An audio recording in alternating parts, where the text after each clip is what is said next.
Ren, Journal Log, Zengacraft 2, Jan, 2018. The mystery continues regarding the epidermal cilia most often appearing on my hands and feet. Controlled experimentation shows they respond to prolonged contact with natural fibers and living organisms, people, animals, plants. With human contact, bare skin must remain in continuous contact with another person's skin for approximately 3 hours. At that point, cilia emerge from my epidermis and migrate into the contact area. Any interruption breaks the connection. The cilia detach and disappear. This process is often accompanied by pinpoint blood droplets on my skin. No corresponding marks appear on the other person. The blood is rapidly reabsorbed, leaving no trace. Follow-up examinations show no tissue damage, no parasites, no infection, no illness. Quite the opposite. Subjects routinely report improved well-being following contact. In several cases, pre-existing health conditions have entered remission or vanished entirely. Comparative blood tests taken before and after exposure show measurable improvements across multiple health indicators. I have discontinued further blood testing on myself. Lab technicians have begun reacting poorly when samples are attempted. My own health has changed significantly. Chronic conditions previously managed with medication are gone. Diabetes, blood sugar instability, sleep apnea, blood pressure issues, all resolved. I am losing weight continuously regardless of intake. Hunger has increased, but energy levels are higher than at any point in my life. Aside from the implications, I feel better than I ever have.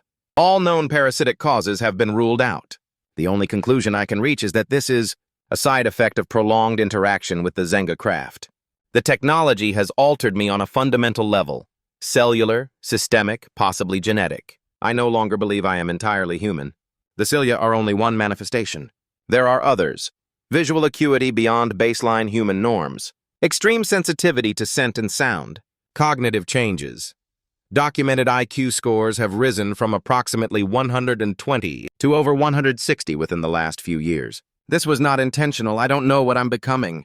I don't know where this ends. And I don't know whether continuing is something I should want. Ren UFO Test Pilot. I am submitting this addendum under protest and at personal risk to my professional standing. I was assigned to observe and independently verify the physiological claims made by the subject known as Ren, identified in prior documentation as a test pilot associated with the Zengacraft. My role was limited to non-invasive testing, third-party sample review, and post-contact assessment of volunteer subjects. I will state this plainly. The observed data does not fit within any known human medical framework. I did not witness the emergence of epidermal cilia directly, however. I examined Ren's skin immediately following prolonged physical contact with a volunteer subject. There were transient microbleeds on the palmar surface resolving within minutes. No scarring, no inflammation, no residual tissue damage. The volunteer showed nothing. No puncture marks, no irritation, nothing. Blood work tells a different story. Pre- and post-contact panels from multiple subjects show statistically significant improvements in metabolic function, inflammatory markers, immune response, and organ efficiency. In 2 cases, markers associated with autoimmune disease normalized entirely within 48 hours. I reviewed the results 3 times. Independent labs confirmed them. There is no plausible explanation. Ren's own historical medical data is equally troubling. Conditions that do not spontaneously remit. Diabetes, chronic hypertension, sleep-disordered breathing are simply absent. There is no evidence of ongoing pharmacological support. Imaging shows systemic optimization rather than repair, as if the body is no longer correcting damage but preventing it altogether. I attempted to collect a blood sample from Ren. The needle bent.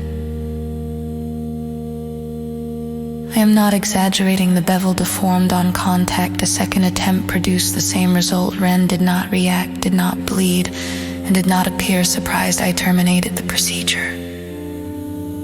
Cognitive testing shows gains that should not be possible without corresponding structural changes to the brain.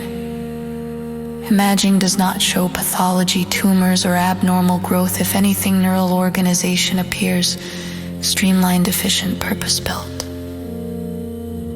This is not enhancement in the conventional sense. It resembles adaptation. I am deeply concerned by the absence of negative indicators, no immune rejection, no cancerous activity, no parasitic signatures, no stress response consistent with foreign biological invasion. The human body should be fighting this, it is not. I am more disturbed by the subjective reports from volunteers. Several expressed a sense of calm during contact. One described it as being remembered. Another cried afterward without being able to explain why. Ren shows no signs of mania, delusion, or dissociation. If anything, their effect is measured, cautious, and increasingly detached. I do not believe this phenomenon is contagious in a conventional sense. I do believe it is transmissible under conditions we do not yet understand.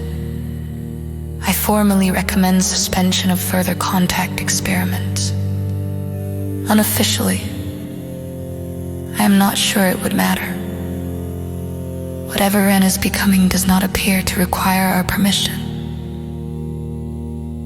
Dr. A.H. Calder.